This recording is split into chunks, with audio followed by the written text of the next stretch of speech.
We're live. All right, we're here. Book talk. It's Alexander Lawrence, The Portable Infinite, and we're here. We're going to talk about Irvine Welsh. I have a lot of his books. I mean, you pretty much go to any bookstore, you'll see at least five. I mean, this is Porno, advanced reading copy. Maybe this is worth something. That's the one. I think is Porno like a sequel to? Yeah, this is a sequel to Trainspotting, but it's a lot different from Trainspotting 2, the movie. Filth. This came out soon after. And I think there's a movie of this one too. Ecstasy. This, yeah, maybe this is pretty early. And I have another Porno. This looks more like a Porno. And Glue, which almost has no drugs in it. I think I interviewed him on this book. And most of these, in America, a lot of his books come out on Norton. And yeah, he's born in Irvine Welsh. I've interviewed him. In the description down below, you can see my interview with Irvine Welsh. I interviewed him 2 times, maybe even 3 times. I've hung out with him a couple of times because, I've run into him at the Edinburgh Castle in San Francisco and New York, and I mean in the 90s. Oh yeah, here we go. Yeah, so Trainspotting is like it's 30 years ago. I can't believe it. Acid House is good. Marriage Stark Nightmares might be his best book. Filth, Glue, Porno, Skag Boys, A Decent Ride. He has a lot more. Let's see. Some of the newer books. I think I've kind of fallen off. If you like school, you'll love work. I remember that one. So yeah, there's been, but I kind of like the early stuff. Of course, he was born in 58. He's a novelist. Trainspotting came out in 93. He has also written plays and he's directed some short films. He was born in Leith, Irvine Welsh, and yeah, so and then there was a time he was living in Chicago too. So he was married to Beth Quinn in 2005. So yeah, when I saw one of the last times I saw him, possibly in New York, he said he's been living in America. He lived in Dublin, and he was living in Miami. Yeah, he's the one that told me about the music, the Ultra Music Fair that he goes to almost every year, and he's another person that went to Ibiza. So in 2022, he married Emma Curry, an actor and sister of Scottish musician Momus. So since I've interviewed him and last seen him, he's brother-in-law to Momus. I think there's an interview with them online. And I think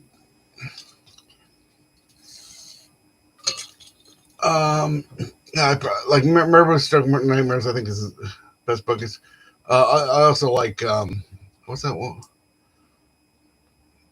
Oh yeah, The Acid House. The first story collection I thought was really good. And it says here he was addicted to heroin in his early 20s. He's a little bit old. He's like about, what is he, 5 years older than me? And then he likes Hibernian. And he's into Aleister Gray.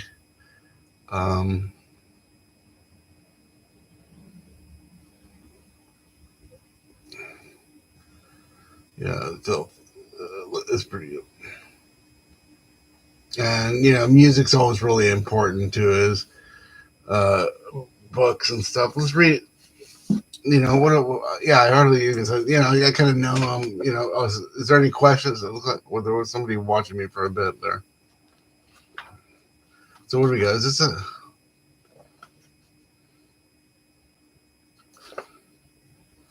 Okay, so this is also from Norton. David Foster Wallace liked them. Foster. So he has a Iggy Pop.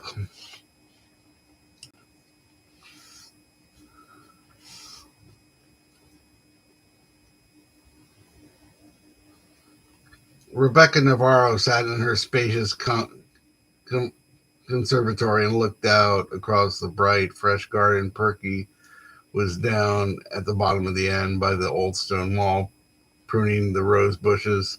She could see just about make out the suggestion of the familiar preoccupied frowns on her brow.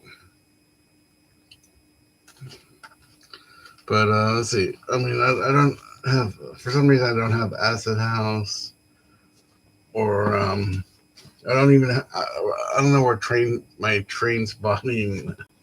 I might have let someone borrow that. Let's see. Oh, okay. Here, this is better. Okay, this is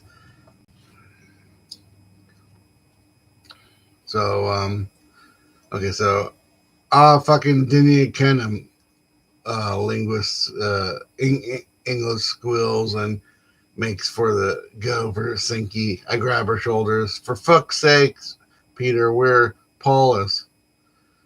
Did he? Didn't they cause a fucking scene in here? Bit Danae ken him. English, please. Well, he seems to ken you, Dougie Gilman says, eyes narrating slits of hatred. You wrote that shite. Inglis accuses, his voice exasperated, all high and fey like a pansy's. I didn't write anything about ye. It was probably one your fucking boyfriend's, Gilman sneers.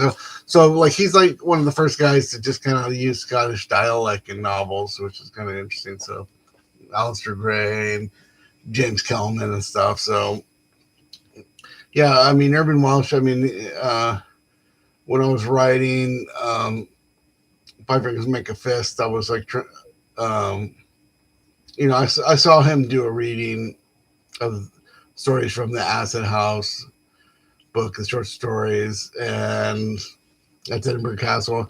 And I remember, maybe people weren't going to get it, but I mean, that was like one of the best readings I've seen in my life. People,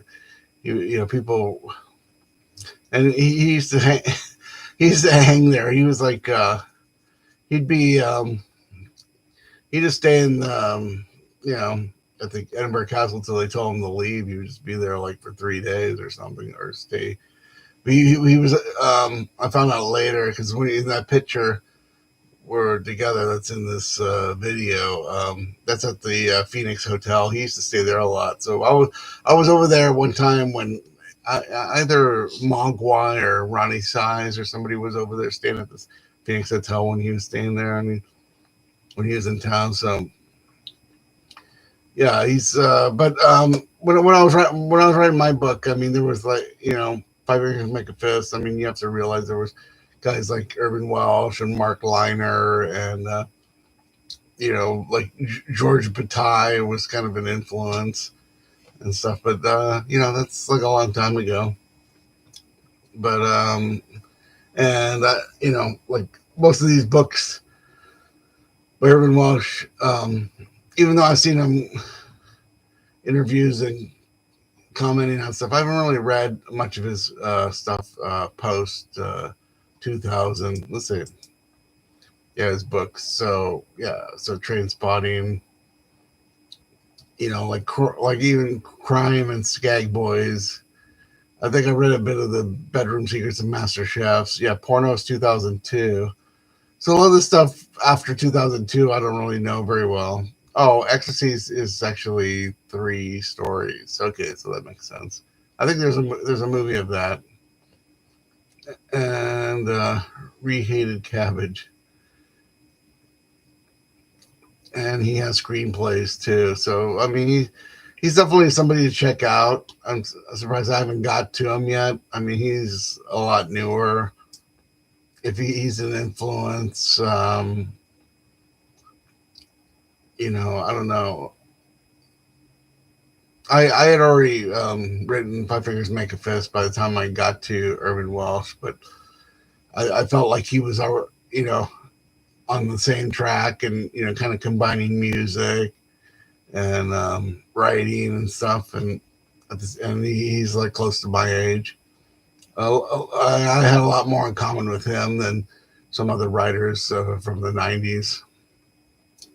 Okay, so let's stop there and have another.